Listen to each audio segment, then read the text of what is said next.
That's Dan Johnston here on WNCW live in Studio B. He's from up the road in Black Mountain, and a song about the simple things, keeping it simple. What's what's it Usually called? the best idea. Yeah, usually, I mean, we try to complicate things, and once in a while it works out that way, and then we're inspired to keep complicating things further. But no, That's it.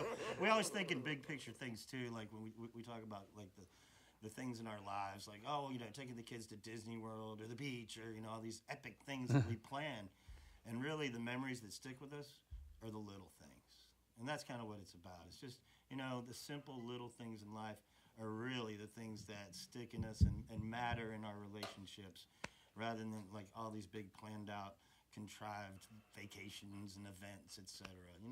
Just keep it simple, stupid. amen to that. Amen to that. Now that song, I don't know if I hear that in a blues format. It seems more of like, I don't know, folk, maybe country. Yeah, that's kind of where I see it as, but that's the genius of Mr. Frank Bang over here. That he can take one of my songs and Genius, turn it into one stupidity, of his. blind luck, whatever you call it. He did great. Yeah. Great. So yeah. Cool. Dan Johnston here at WNCW, and we keep talking about Black Mountain and all, but as soon as you started that song in the first verse, the name Billy Ed Wheeler just popped into my mind. It sounds like something he would have written, and he's been around there. I mean, that's a great compliment. Billy Ed's obviously a living legend, Swananoa guy. Yeah. In the valley.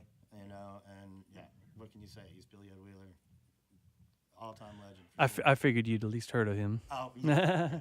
Probably met him a time or two as well. A couple times. He's been here in Studio B. Of course. And we got a full-on band here, a big trio in addition to Dan. It's Frank Bang and the Secret Stash.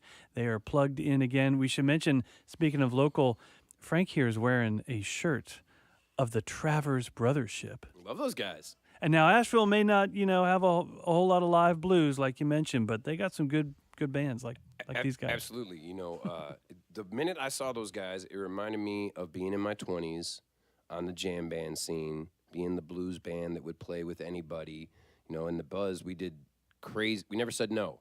So, we literally would play, Friday night in Chicago with Otis Rush, Saturday in Iowa City with the Flaming Lips. We didn't care. Just as long as there was a gig and an audience, we'd go ahead and do it. And those guys, a great band, Travers Brothership, and they reminded me of those early days right away.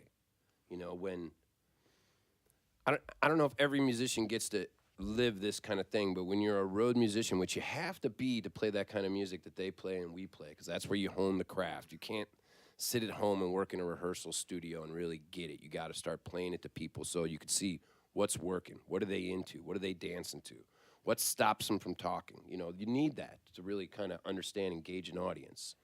And I immediately connected with them and then got to play with them over at Pisgah on one of those Sunday jams, and they were great. It was fantastic, especially guys that young. Yeah. To be able to play with and know that they know what they're doing. It was so fantastic. Well, and we had, when we played the White Horse there a couple years back, Eric came up, Eric Travers came up and blew some harp with us. Yep. So, yeah, definitely some crossover with those guys for sure. Yep.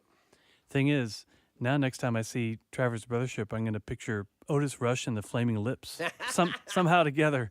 I swear to God, that was my bass player those days. That was like his best to compliment. He's like, "What are the bands? I'm playing with Otis Rush on Friday and the Flaming Lips on Saturday." I'm like, no one else is that crazy to do that. Yes, you're correct, sir. Yeah, put that on your one sheet. Well, and to pull it back, too, to the Town Pump, those guys, when they were kids, 15, 16, whatever years old, that was one of their first gigs was having them in there. Yeah, cool. So I've been a fan of theirs since they got started, and Travers Brothership, not Travers Flaming Lips. Yeah. No, I don't know those. That again, it goes back to him and the Pump. But even the first time I was there, him and the bartenders. Do you know Malcolm Holcomb? I was like, no, I don't know Malcolm Holcomb. Well, we're going to take care of that right now. And they filled songs up on the jukebox to listen to while we were loading in. I thought they would have kicked you out and canceled your gig if you didn't know Malcolm. Well, come on. I think they understood they had a Yankee that hadn't true. been down in the South much, so they figured this was a way of introducing them, and then if he didn't, we'll kick him out. You got a free pass. Right on. Let's hear one more tune before you head on up back to Black Mountain for the show tonight. And you got to tell folks what you got here, Frank. Oh, well, I don't know what key you keep your Sawzall box in, but I have my Sawzall box in open G. Let's make sure. Oh, wait. It's it's better if the amps aren't. There you I go. find. Oh, that's a good Sawzall box.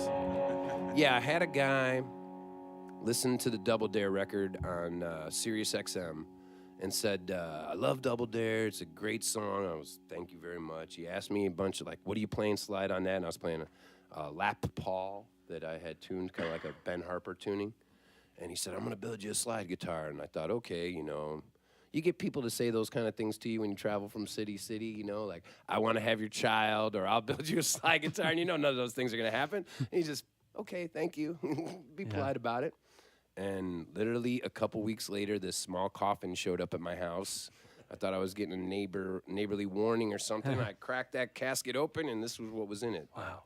It's a 5-string open G that he made the body out of a Sawzall case, like the old Milwaukee Sawzall. It's not a cigar box. Yeah. It's a full 6-string guitar.